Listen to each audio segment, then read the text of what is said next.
Quand l'amour se brise, seul le pardon peut le recoudre.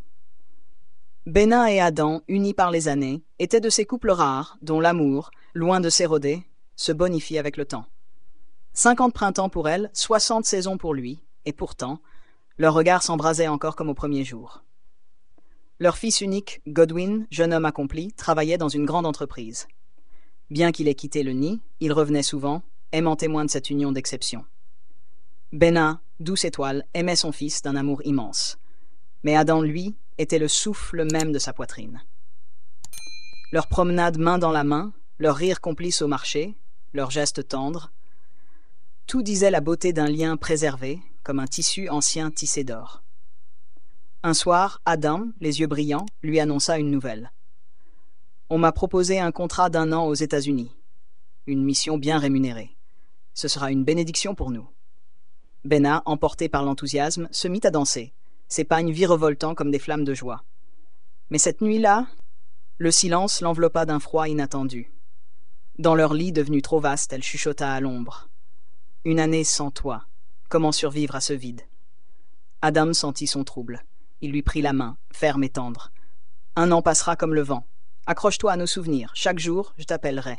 Je suis ton époux, ton roc. » Benna, le cœur serré, acquiesça, décidée à tenir bon. Le jour du départ, elle pleura en silence. Mais soudain, Adam revint sur ses pas, l'enlaça longuement et l'embrassa. « Avant même que tu ne le réalises, je serai de retour. » Mais les jours devinrent lourds, les nuits glacées. Godwin la trouva un soir, les joues trempées de larmes. « Maman, je suis là. » Elle sourit tristement. « Tu ne remplaceras pas ton père.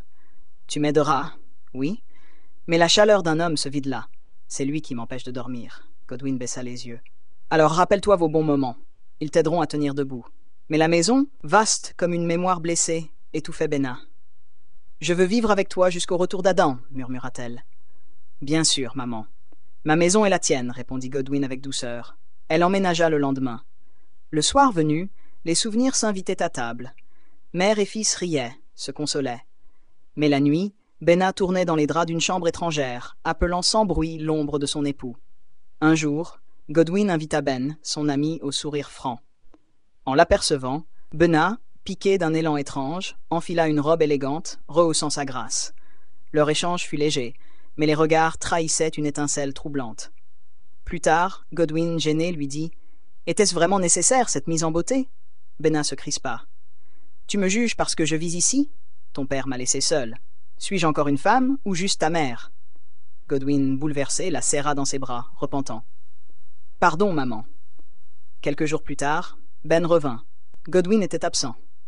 Benna, habillée avec une audace silencieuse, ouvrit la porte. Le regard de Ben s'attarda, s'attira, le souffle s'emballa, leurs corps s'approchèrent, s'embrasèrent jusqu'à la chambre, mais au seuil de l'irréparable, Benna se raidit.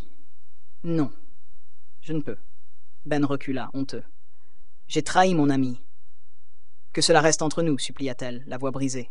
Le soir même, Godwin rentra. Il trouva sa mère prostrée. Inquiet, il l'emmena à l'hôpital. Le diagnostic ? Fatigue extrême. Mais il sentait que le mal était plus profond.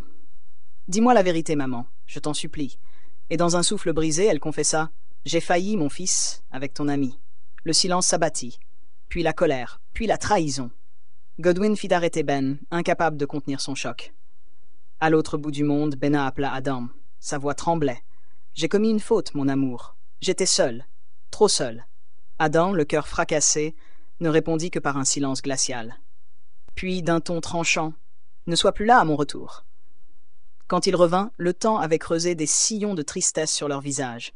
Benna tenta de réparer, de comprendre. Mais la plaie était vive. Pourtant, l'amour, cet entêté voyageur, veillait encore. Un soir, Adam la contempla longuement, puis soupira. « Tu es tombé, oui. Mais tu t'es relevé. Et tu es venu à moi avec la vérité. Je ne peux nier la douleur, mais je choisis de t'aimer encore. » Godwin, apaisé par cette réconciliation, libéra Ben, reconnaissant en lui non un monstre, mais un homme faible, comme eux tous. La famille, meurtrie, choisit de se reconstruire, pas à pas, geste après geste, car le pardon, tissé d'honnêteté et de volonté, peut recoudre les cœurs, même les plus déchirés. Morale, le pardon n'efface pas la douleur, mais il est la clé secrète qui transforme les ruines en refuge. Si cette histoire vous a touché, likez, abonnez-vous partagez autour de vous. Dites-moi en commentaire, de quel pays, de quelle ville m'écoutez-vous? Merci pour votre fidélité, restez inspirés. Et à la prochaine histoire.